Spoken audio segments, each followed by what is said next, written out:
A big piece dropped today, and this is big. In your top answer, you talked about how, the Democrats are fond of these tactics to take down people they don't like. And one of them was in connection with that Buffalo mass shooting. They blamed Republicans for the shooting, citing items that appeared in the shooter's manifesto about the great replacement theory. And we just pulled, just for our audience's edification, a couple of examples.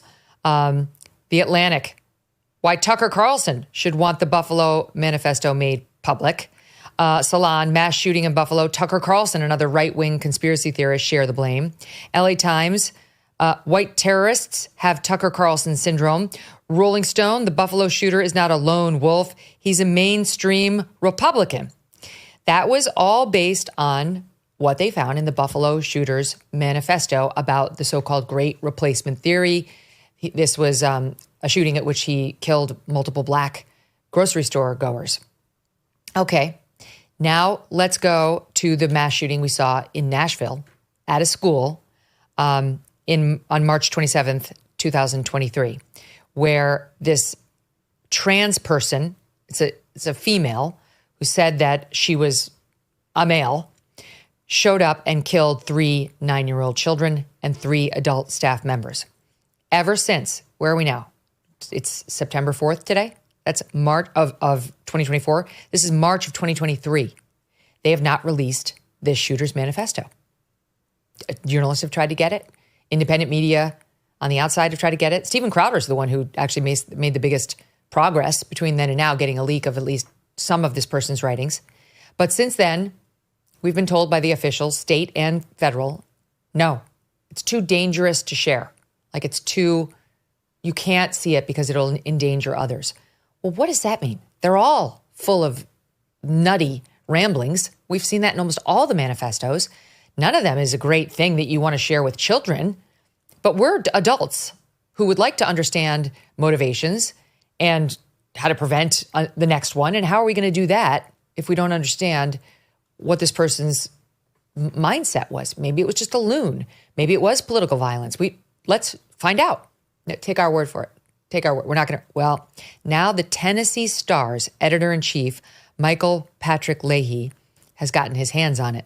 And he's released 90 pages of this person, the shooter's 2023 journal. They say that they legally obtained the journal from a source in June, and that it was written by the shooter between January and March of 2023 when the shooter conducted the violence.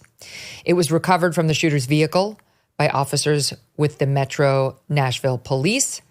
And we believe, of course, that the reason they weren't disclosing this manifesto for all this time is that they didn't want to make it look like somebody who had said that they were a trans person was mentally unstable and had any motivation that would reflect poorly on the trans community.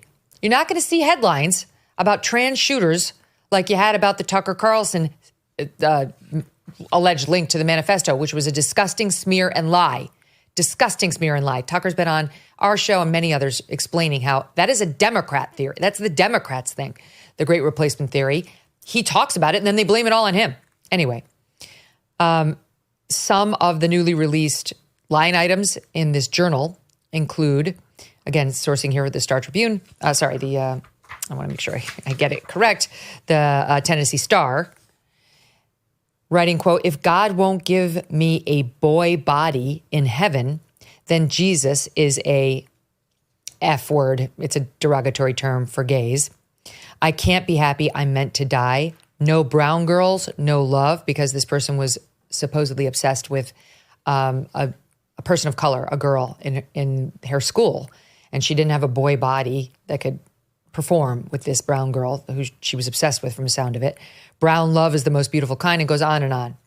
And there are plenty of other writings that support that this person was obsessed with getting her boy body. And this is the stuff that was deemed so untouchable, Glenn. We weren't allowed to know about it. A very different treatment of this manifesto or this shooter's thoughts than we saw in Buffalo, which involved racial violence and an alleged link to Republicans or Tucker. This is one of the issues that I focus on a lot, going back to my days as a constitutional lawyer. because, first of all, embedded in constitutional law is the idea that if you give a speech, a protected speech, you cannot be held liable for what someone does after hearing your speech. Because obviously, any political view could inspire some crazy person to go do violence. If you say abortion is murder, maybe someone will go kill an abortion doctor. If you say restrictions on abortion are an attack on women, maybe somebody will go bomb a pro-life clinic. This is for every opinion that you could ever want to possibly think about. And so the whole principle of trying to do this, I think, is outrageous. On top of that, you have this extremely inconsistent application. Let's remember in 2017, someone who was a huge fan of Bernie Sanders and Rachel Maddow and who posted every day that Republicans are fascists and Russian agents went to a softball field in order to murder as many Republican members of Congress as he could and almost murdered Steve Scalise. And nobody blamed Bernie Sanders or Rachel Maddow for inspiring that person. And yet, as you say, somebody goes to Buffalo and kills 10 African Americans and leaves a huge manifesto that never even mentions Fox News or Tucker Carlson, no indication that he ever knew about it or watched it, expressed views that not only did Tucker never mention, but has explicitly renounced and advocated with great contempt and passion. And yet the whole media theme was Tucker Carlson has blood on his hands. So you have this huge inconsistency. We were one of the people who tried to retain counsel in Tennessee and did to try and get that manifesto exactly for the reasons that you said, but also because it should be fair. Whenever there's some killer that can be blamed on somebody on the right, they pour over the manifesto. They use it to accuse not the murderer, but somebody who expresses views of having done so. And we wanted to see, okay, let's see if it could be done fairly. The FBI, the local police had the most absurd justifications for refusing to release it, namely they're still investigating if it were a conspiracy theory, it would be too dangerous. And of course, as it turns out, there's elements of trans ideology that clearly was part of the motive, as usual, along with mental illness. And because it's a year and a half old, as intended, nobody's really paying attention to it right before an election. And that's the thing that, kind of sickens me. I hate the whole principle of blaming people who express political ideas and then someone kills them in their name. In 2002, there was a big right-wing politician who was gay, anti-immigrant, and some radical left-wing environmentalists murdered him. Nobody blamed the environmental movement for that. But it always on the other side happens. But if we're going to have that kind of theory, let's have it openly. And the fact that they kept that under lock and key for so long, whereas every other manifesto that's more useful is immediately released and poured over, shows you exactly what this is all about. The double standard is disgusting. It's so apparent, but people get manipulated. God bless them. It's not their fault. They don't live, sleep, eat, breathe the news like you and I do. And they don't have that many honest journalists out there that will help them separate the lies from what's real. So this is important work, and good on these reporters for actually getting it and having the temerity to publish it, irrespective of the blowback. And you know what? Shame on those media outlets that don't now report on it and get really honest about what's in there.